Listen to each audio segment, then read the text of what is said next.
말씀 교회를 말하다 세 번째 시간입니다. 사실 이 부분부터는 우리 제가 지난 한 달간 교육했던 우리 중직자 후보분들을 대상으로 제가 첫 주에 보면서 했던 강의입니다. 그 중에 이제 앞부분만을 오늘 함께 우리 교인 성도님들과 함께 잠깐 나누려고 합니다. 기억나실지 모르겠습니다. 교회를 우리가 왜 다녀야 합니까? 권리와 의무로 나눠서 생각해 볼 수 있다고 했습니다. 먼저는 우리가 교회를 통해서 하나님께서 주시는 것을 누릴 수 있기 때문에 우리는 교회로 와야 하고, 또 하나님께서 그렇게 성도되게 하신 자들에게 주시는 또 의무가 있어서 또 우리는 교회로 모여야 한다라고 말씀을 드렸습니다. 그럼 우리가 여기서 받는 그 권리가 뭐라고 했습니까? 우리가 누릴 수 있는 유익이 뭐라고 했습니까? 먼저는 세상과 구별되도록 하나님께서 우리를 부르시는데, 그 거룩함을 이 교회를 통하여서 우리 성도들과 함께 모임을 통하여서 이것을 덧입을 수 있다라고 말씀을 드렸습니다. 세상에서의 그 질서와 가치대로 살아가는 삶이 세상에서만 우리가 있다 보면 그것이 마치 옳은 것처럼 느껴지지만, 그게 아니라 말씀의 가치대로 살아가는 사람들을 계속 교회를 통해서 만나서 교제함으로써 우리가 살아가는 삶이 틀리지 않았구나, 성도의 삶이 틀리지 않았구나를 확인할 수 있다는 것이죠. 두 번째는 무엇입니까? 하나님께서 우리에게 주시는 것을 받는 그 시간들이 교회의 모임을 통해서 주어진다는 것입니다. 대표적인 게 예배지요. 예배. 사실 하나님께서 우리에게 주시는 것을 받지 못하면 우리는 하나님께 드릴 게 아무것도 없는 존재입니다. 하나님 앞에서 바르게 살아낼 수도 없는 존재이고, 그래서 하나님의 뜻대로 우리가 살아가기 위해서는, 또 하나님께 드릴 것이 있기 위해서는 먼저는 받아야 한다는 것입니다. 그 받는 작업이 예배 가운데 일어난다는 것이죠. 이 예배를 위해서도 우리는 교회로 모여야 한다는 것입니다. 그래서 교회를 안 다니는 사람이 나 혼자 예배 드렸어 라는 말은 반은 맞고 반은 틀린 말입니다. 그 예배는 하나님께서 정하신 공적인 날에 공적인 기간을 통하여서 드리는 것이 정확한 성경적인 예배입니다. 나 혼자 예배했어. 이거는 삶의 예배로서는 맞는 말이라고 할 수 있지만, 공예배를 대신하는 예배로서는 틀린 말이라는 것이죠. 이런 얘기는 교회 안 다니는 사람한테 해야 되는데, 맞죠? 이제 잘 다니고 있는 여러분한테 할 얘기는 아닌데. 그럼 오늘은 이제 그 다음 시간으로서 이제 뭐를 배워야 되겠습니까? 이제 우리의 의무, 하나님께서 교회를 모아서 우리에게 무엇을 원하시는가, 또 이것도 이제 질문을 가지고 계속 좀 살펴보도록 하겠습니다. 이거부터 보이면 재미없는데. 죄송합니다. 교회 건설이란 무엇일까요? 제가 저희 교회의 비전이라고 할까요? 표라고 할까요? 이것을 제가 교회 건설과 복음화를 꿈꾸는 교회로 이렇게 정하고 계속 주보에 이렇게 싣고 있습니다. 근데 아무 성도님들도 저한테 여기 나오는 교회 건설이 뭡니까? 라고 안 물어보시더라고요. 혼자서만 다 생각하고 계시다가 이렇게 나중에 설명해 드리면 그런 건 줄 몰랐습니다, 이런 얘기 하시는 분들 계신데, 교회 건설이 뭘까요? 우리 교단에서 중고등부와 대학부 그 교육기관을 통칭하여서 SFC라는 이름을 지칭하고 있습니다. 이 교단의 공식적인 명칭인데, SFC가 외우는 강령이라는 게 있습니다. 비전과 같은 건데요, 그 중에서 사명 파트에 보면 교회 건설이라고 있습니다. 그러니까 다음 세대들에게도 계속 지속적으로 가르치는 내용이 교회 건설이라는 거죠. 그 이제 교회 건설이 뭘까요? 과연 이런 것일까? 이 얘기하려고 제가 저 사진을 넣어놨습니다. 과연 지금 교회 건물을 올리고 있는 거 사진인데,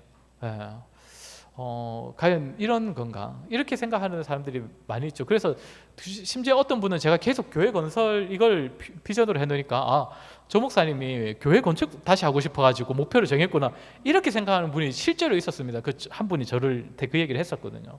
근데 이제 그런 건 아니겠죠. 그럼 교회를 어떻게 건설한다는 게 어떤 의미인가? 무엇입니까? 교회를 교회답게 세우는 것이 교회 건설이라는 겁니다. 교회를 교회답게. 교회는 십자가 꽂고 건물 있고 사람이 모인다고 해서 다 교회라고 할 수는 없습니다. 그렇지 않습니까? 정말 단순한 예지만 우리는 이단을 향하여서 교회라고 하지 않습니다. 근데 그 사람들은 교회라고 지칭하고 있거든요. 그래서 계속적으로 저는 한 달에 한 번씩 계속 그 사람들이 저한테 사랑의 편지를 보냅니다. 자기들 얘기 좀 들어달라고. 그래서 계속 신천지하고 저기 구원파하고 한두 달에 한 번씩 계속 편지 보냅니다. 얼마 전에 손편지도 받았습니다. 자기 설교 한 번만 들어봐 달라고. 참. 그래서 나중에는 뜯어보기도 귀찮아요. 지금 쌓아놓고 있습니다. 나중에 그 앞에 던져놓고 오려고 제가 지금 계속 이걸 제가 치우니까 너무 귀찮더라고요. 이걸 보내지 말아 달라고 그러고 싶은데, 그렇다고 그 사람들 교회라고 할 수는 없지 않습니까? 교회가 교회다워야 교회죠. 그럼 교회가 교회답다, 교회를 교회답게 세운다는 것은 그럼 과연 무엇인가? 이래 하면 이제 답이 굉장히 어려워지지만, 이 답을 굉장히 간단하게만 답을 해보자면 바로 이것입니다. 성경적인 교회를 세우는 것입니다. 성경에서 말하는 교회가 세워질 때 교회 건설. 왜냐하면 교회가 사실 예수님으로 말미암아 세워졌고, 그리고 성경에서 그 교회의 그 처음 역사를 알 수 있기 때문에 성경에서 찾아볼 수 있는 교회의 모습대로 우리가 교회를 세워간다면 그것은 교회다운 교회, 제대로 된 교회 건설이라고 말할 수 있다는 것입니다. 물론 성경에 나오는 초대교회도 약점은 있었습니다. 단점도 있었습니다. 그 제가 설교 때 말씀을 드렸는데, 그럼에도 그때 그 교회는 어떻게 보면 지금보다는 조금 더 때가 덜 묻었다 할까요? 그랬기 때문에 많이 교회다움을 배울 수 있을 것입니다. 성경적인 교회를 세우는 것이 교회 건설이라는 것인데, 그럼 다음 질문이 또 나와야 되지 않겠습니까? 어떤 질문이 나와야 되겠습니까? 그 성경에서 말하는 교회는 어떤 교회인가? 어떤 교회인가? 많습니다. 너무 많습니다. 왜냐하면 처음부터 계속 교회 이야기라고도 볼 수 있기 때문입니다. 제가 지난번에 뭐라 했습니까? 교회의 첫 출발은 어디라고 했습니까? 아담과 하와라고 했지 않습니까? 그 가정이, 그때는 가정이죠. 교회라고 했는데, 그때부터 계속 교회의 모습을 찾아볼 수 있는데, 그 성경에서 말하는 교회는 어떤 교회인가? 성경에서 교회를 표현하는 단어만을 가지고 몇 가지 말씀을 드리려고 합니다. 세 가지로 말씀드릴 것입니다. 첫 번째는 하나님께 대하여, 성부 하나님을 말합니다. 두 번째는 성자 예수님에 대하여, 그리고 세 번째 성령님께 대하여서, 이렇게 삼위 하나님과 관련해서 교회를 뭐라고 지칭하고 있는가를 살필 것인데, 먼저는 성부 하나님에 대해서는 하나님의 가족이라고 성경이 가르친다는 것입니다. 예수님께 대하여서 뭐라고 합니까? 예수님의 몸이 교회라고 가르치지요. 성령님에 대하여서는 교회를 뭐라고 가르칩니까? 성령님의 전, 성전이라고. 근데 이제 성령님의 전이라서 성전인데, 교회가 구약 성전, 구약에 말하는 그 성전을 이은 것이다, 이렇게만 보면 그거는 조금 틀린 내용입니다. 아무튼 저 세 가지만 오늘 한번 보도록 하겠습니다. 먼저 처음 질문이 뭡니까? 교회가 하나님의 가족이다 라는 말의 의미가 무엇인가? 하나님의 가족이다. 어떻게 보면 참 쉬운 말인 것 같습니다. 교회를 가족처럼 만들면 되는 거 아닙니까? 그게 맞습니다. 그게 답입니다. 구약 시대는 어땠습니까? 실제로 가족으로 구성되어 있었습니다. 교회가 이스라엘 백성들이 혈연 집단이지 않습니까? 그렇기 때문에 그 사람들은 서로가 서로에게 진짜 형제고 친척이었습니다. 그게 교회였죠. 신약 시대에 오면 어떻게 됩니까? 이제 고백이 가족으로 바뀝니다. 고백. 실제로 혈연은 아니더라도 서로를 향하여 형제라고 지칭하기 시작합니다. 그래서 계속 교회 공동체는 구약이든 신약이든 늘 가족으로서 존재해 왔다는 것입니다. 여기 말씀 한번 보시겠습니까? 위에 말씀 우리 한번 같이 읽어보겠습니다. 시작. 그러므로 이제부터 너희는 외인도 아니요 나그네도 아니요 성도들 동친민이요 하나님의 권속이라. 권속이라는 단어의 뜻이 뭡니까? 식구라는 겁니다. 식구. 식구, 가족. 자, 밑에 말씀 읽어보겠습니다. 시작. 그러므로 너희는 이렇게 기도하라. 하늘에 계신 우리 아버지여, 이름이 거룩히 여김을 받으시오며. 뭐라고 합니까? 하나님의 아버지에 대해서 뭐라고 고백합니까? 나의 아버지여 라고 고백하지 않습니다. 뭐라고 합니까? 우리 아버지여. 그러니까 우리 집단의 아버지여, 우리 공동체의 아버지여요. 그럼 아버지는 한 분이시니까 그럼 우리 공동체는 어떤 공동체가 되는 겁니까? 가족이 되는 것이죠. 한 아버지를 모시고 있는 가족. 그러니까 성경은 계속적으로 가족으로 교회를 고백한다는 것입니다. 그러면 다음 우리가 생각해야 될 게 무엇이겠습니까? 당연히 이 질문이 나야 되겠죠. 교회가 가족답게 되려면 어떻게 해야 될 것인가? 성경에는 하나님께서 직접 세우신 두 집단이 나옵니다. 가정과 교회가 나옵니다. 그래서 교회가 가족답다는 것을 얘기하면서 가정이나 교회는 똑같이 이렇게 생각해버릴 수는 없습니다. 왜냐하면 두 공동체는 하나님께서 엄밀히 다른 공동체를 세워주셨기 때문입니다. 그러나 하나님께서 직접 세워주셨고 또 우리 하나님께서 또 비슷한 가치로 세워주신 두 공동체이기 때문에 그러니까 가정이나 교회는 참 비슷한 가치와 비슷한 모습으로 세워져 가면 둘 다 아름다운 공동체가 될 수 있습니다. 굉장히 닮은 공동체라는 것이죠, 사실상. 그래서 우리가 가족에게서 기대하는 것, 그리고 가족 안에서 누리는 것, 이것을 그대로 교회로 가져와서 교회에 대한 기대와 교회에 대해서 안에서 누릴 수 있는 것과 이런 것들로 그대로 딱 접목을 시키고 적용을 하면 사실상 그것이 교회를 가족 공동체답게 세우는 것입니다. 가족은 어떻습니까? 제가 사람을 잘 못 챙겨서 그런지 제가 지금 친구가 별로 없습니다. 원래 한 40대 되면 친구가 다 사라집니까? 원래 그런지 모르겠는데 저는 연락하는 친구가 모교의 친구 딱 한 명 있고요. 기껏해서 연락 오는 친구라고 해봤자 일 있어서 연락 오는 목사 동기들밖에 없습니다. 예. 자기들 다 일 있어서 물어보는 것 때문에 연락 오는데 그런데 지금 제가 친구가 없다고 해서 뭔가 외로울까요? 심심할까요? 사실 그럴 틈도 잘 없긴 한데 별로 그렇지 않습니다. 왜 그럴까요? 가족이 있어서예요. 가족이.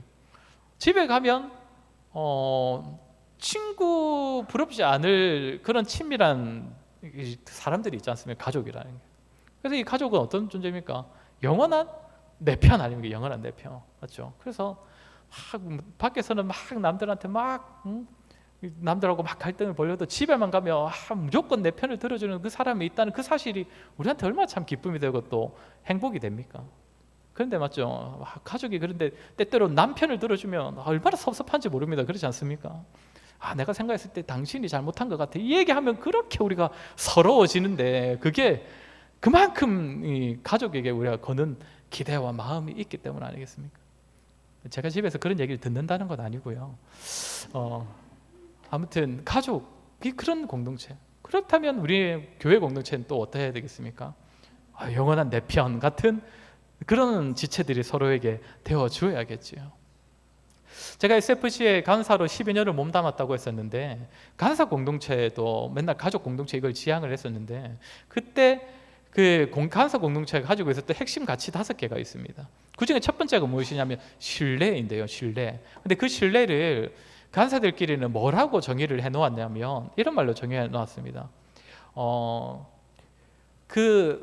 우리 동료 간사에 대한 소문에 대하여서 무조건 간사에게 유리한 쪽으로 우리는 받아들인다 이런 겁니다. 해석한다. 진짜 간사 공동체 안에서는 무조건 우리끼리 우리 편이 딱 되어준다 이런 겁니다. 그게 무조건 좋을 것 같지는 않을 수도 있는데 교회 공동체도 좀 그래 해야 된다는 것이죠. 서로를 향한 신뢰가 어느 정도까지 자라 있어야 되냐.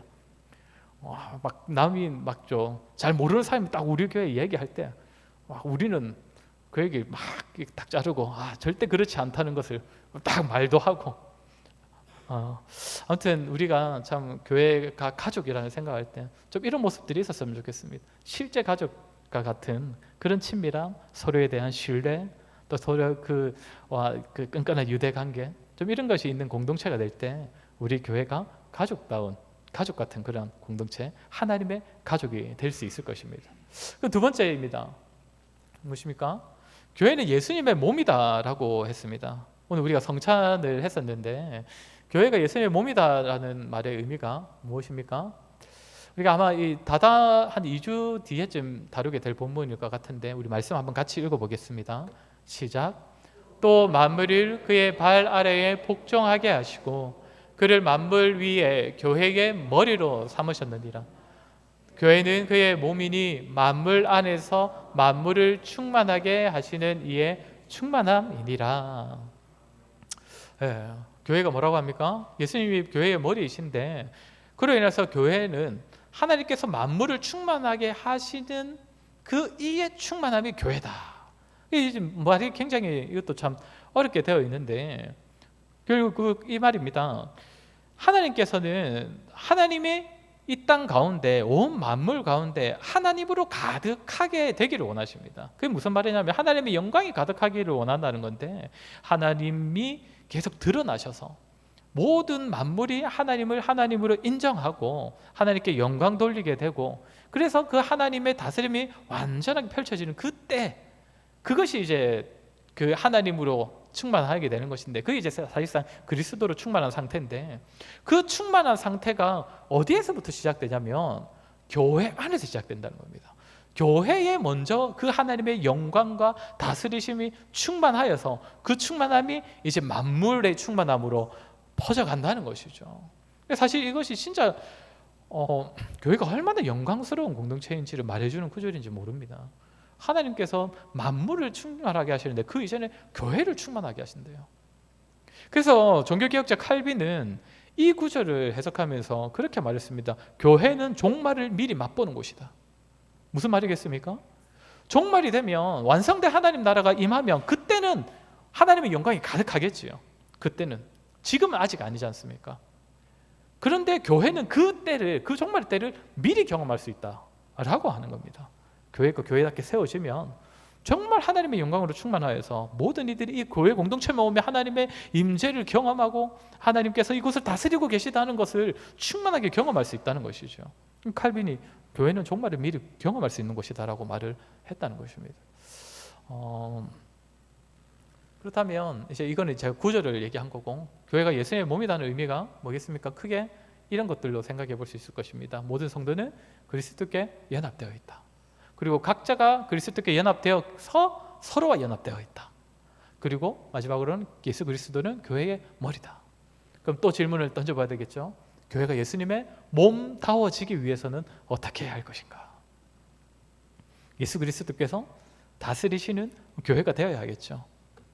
말씀이신 예수님께서 다스리시는 교회가 되어야 합니다. 말씀이신 예수님께서 교회를 다스린다고 해서 계속 우리가 성경만 파고 있을 수는 없지요. 교회에는 또 무엇이 있습니까? 헌법이 있습니다. 헌법. 예, 제가 자주 말씀드리는데 교회에 주어져 있는 헌법은 상당수가 성경에서 기인한 겁니다.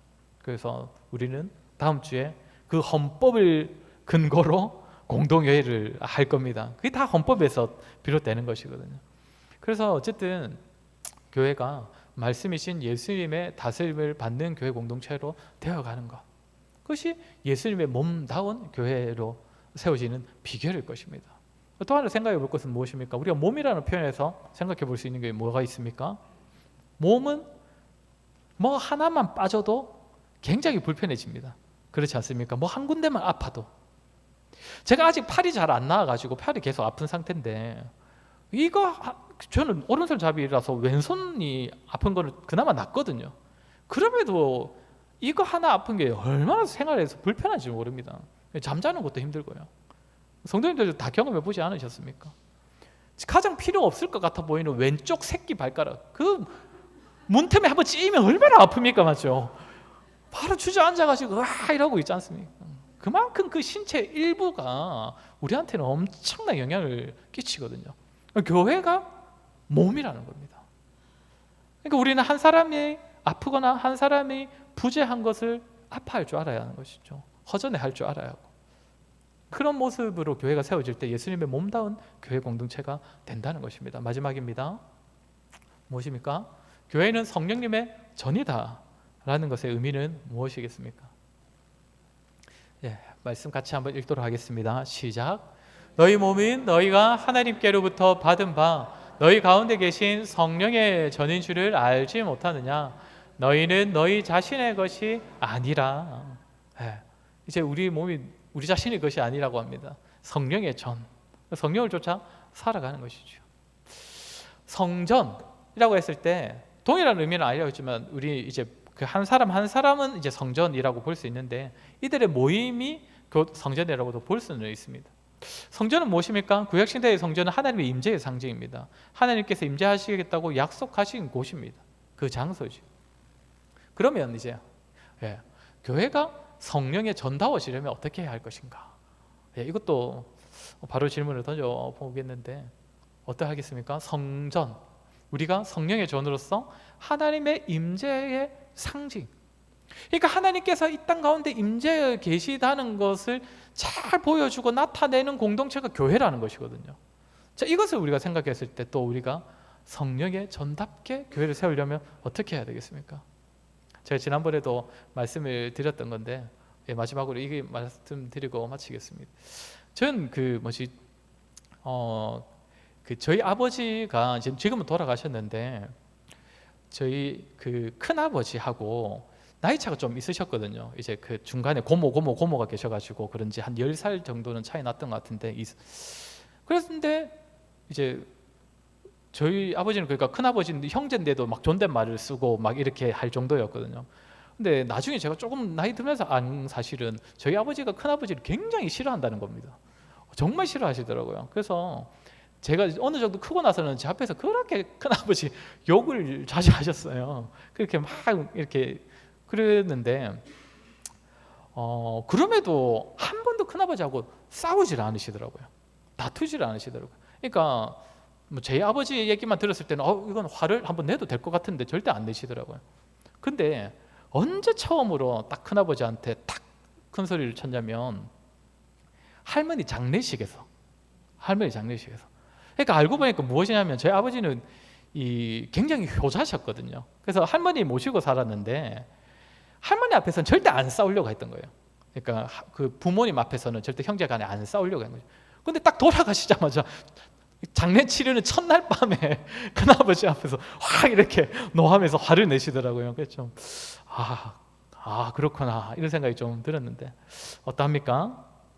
우리가 부모님을 정말 부모로서 존경하고 공경한다면 참 그분 앞에서의 행동을 조심하게 되지 않습니까? 그렇지 않습니까? 저희 아버지도 그렇게 하셨거든요.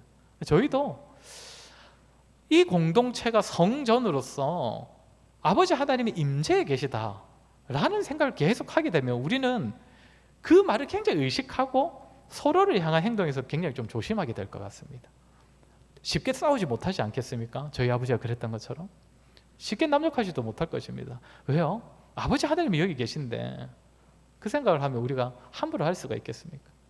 그래서 우리가 성전다운 교회를 세운다는 것은 좀 이런 겁니다. 그러니까 하나님의 임재를 계속적으로 경험하는 교회 공동체가 되고 또한 그것을 계속적으로 의식하고 누려서 그것이 이제 다른 지체들을 대하는 행동에까지 영향을 주게 되는 것.